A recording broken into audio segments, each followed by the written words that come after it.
ये समंदर में बिछाए जाने वाले केबल किसके हैं, ये जानकर आप चौंक जाएंगे। दोस्तों, ये केबल है इंटरनेट का। इंटरनेट समंदर के अंदर से चलता है। जी हाँ, यकीन नहीं हो रहा है ना, लेकिन ये सच्चाई है। इंटरनेट समंदर के अंदर से ही चलता है। कैसे चलता है? अगर आपको यकीन नहीं हो रहा कि समंदर के अंदर से इंटरनेट चला है, तो आप दुनिया के 95% लोगों के साथ है। उन्हें भी यकीन नहीं हुआ था जब उन्हें पता चला था कि समंदर के अंदर इंटरनेट चलता है। अब आप कहेंगे कि इंटरनेट तो सैटेलाइट और मोबाइल टावर की मदद से चलता है। सैटेलाइट से सिग्नल आते हैं और मोबाइल टावर उन्हें कैच करके हमारे मोबाइल डिवाइसेस तक पहुंचाते हैं।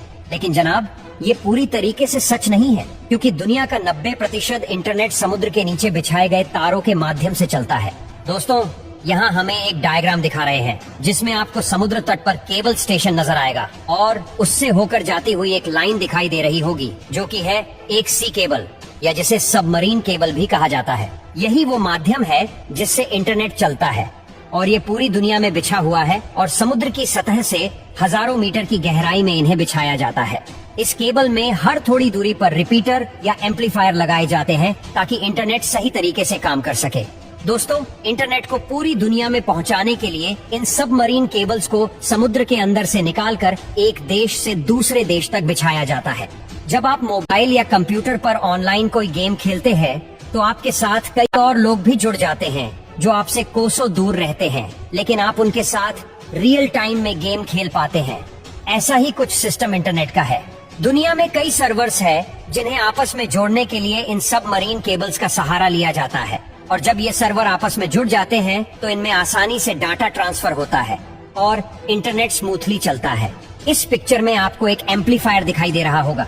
इनको इसलिए लगाया जाता है जिससे सिग्नल की स्ट्रेंथ कम ना हो। ये समय समय पर सिग्नल को एम्पलीफायर करके उसे आगे जाने में मदद करते हैं। इन सबमरीन केबल्स को शिप की मदद से समुद्र में बिछाया जाता है, लेकिन यह केवल वन टाइम इन्वेस्टमेंट होता है जो बहुत ज्यादा होता है और इसका मेंटेनेंस भी बहुत कॉस्टली होता है। अब दोस्तों, समुद्र में केबल की सुरक्षा के लिहाज से इस केबल को कभी अकेले नहीं बिछाया जाता, बल्कि इसे 2-3 के ग्रुप में बिछाया जाता है। समुद्र में कभी कोई हादसा हो सकता है। मान लीजिए सुनामी आ जाए, या फिर वायर टूट जाए, या शार्क जैसे जीव भी कई बार इनको नुकसान पहुंचाते हैं। ऐसे में इन्हें रिपेयर करना बहुत मुश्किल होता है और इसमें काफी टाइम भी लगता है। तब तक इसकी जो सेकेंडरी केबल है वो इंटरनेट के सिग्नल को भेजने में मदद करती है। अब आप सोच रहे होंगे कि यह काम आखिर किया कैसे जाता है।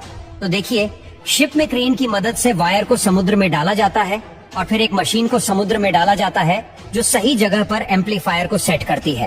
क्योंकि दोस्तों, समुद्र में की जगह गहराई बहुत ज्यादा होती है, वह गोताखोरों का जाना भी सुरक्षित नहीं होता। इसीलिए यह पूरा काम मशीनों से लिया जाता है और ये वायर पूरी तरीके से चेक भी करते हैं। चलिए, अब आपको वायर्स के बारे में बताते हैं। देखिए, ये वायर ओपन है। इसमें आपको कई सारे वायर दिखाई देंगे। ये फाइबर वायर है। इसके ऊपर पहले रबर की कोटिंग है, फिर इसके ऊपर स्टील की कोटिंग है। इसके ऊपर काफी सारी कोटिंग्स की जाती है क्योंकि ये वायर को सुरक्षा और स्ट्रेंथ देते हैं। और दोस्तों, ये जो 100 से भी ज्यादा वायर आपको नजर आ रहे हैं, इन्हें ऑप्टिकल फाइबर बोलते हैं और यही वायर इंटरनेट के सिग्नल को लेकर जाते हैं। और ये एक वायर 100 MBPS के डाटा को ट्रांसफर कर सकता है। लेकिन आजकल जो केबल आ रही है वो तो 1000 MBPS 1000 MBPS तक का डाटा ट्रांसफर कर सकती है। दोस्तों, इन्हीं केबल्स से दुनिया के सारे सर्च इंजन का डाटा एक जगह से दूसरी जगह ट्रांसफर होता है। लेकिन इतनी सुरक्षा के बाद भी अगर कभी कोई वायर डैमेज हो जाता है तो फिर गोताखोर समुद्र में जाकर इसे रिपेयर करते हैं।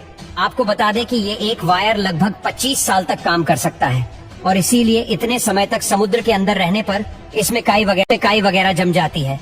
अब आप सोच रहे होंगे कि आखिर समुद्र में केबल बिछाने का काम कौन सी कंपनियां करती है। तो दोस्तों, बहुत ही कम कंपनियां हैं जो ये काम करती है, जिन्हें टियर वर्क कंपनी कहा जाता है। ये कंपनियां पूरी दुनिया के समुद्रों में सबमरीन केबल बिछाने और उसे के मेंटेनेंस का काम करती है। भारत में भी लगभग हर बंदरगाह पर ये सबमरीन केबल्स बिछी हुई है। भारत में सबमरीन केबल का सबसे बड़ा जंक्शन मुंबई में है और वो पूरी दुनिया के साथ जुड़ा हुआ है।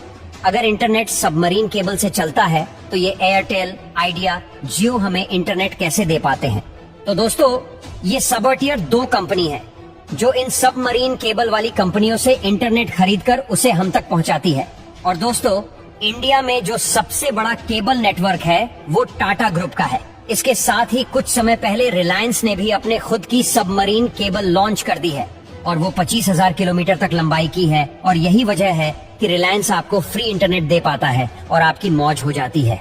हाल ही में भारत सरकार ने इंटरनेट कम्युनिकेशन के लिए चेन्नई से अंडमान निकोबार तक समुद्र में 2312 किलोमीटर लंबी ऑप्टिक फाइबर केबल बिछाई है। इस submarine optical fibre cable connectivity परियोजना का शुभारंभ पीएम मोदी जी ने 2018 में किया था और इसका लोकार्पण भी इन्हीं के हाथों हुआ। इस लॉन्चिंग के साथ ही एयरटेल ने द्वीप में अल्ट्रा फास्ट 4G सर्विस शुरू कर दी है। इसी के साथ एयरटेल इस द्वीप में अल्ट्रा 4G सर्विस लॉन्च करने वाला देश का पहला मोबाइल ऑपरेटर बन गया है।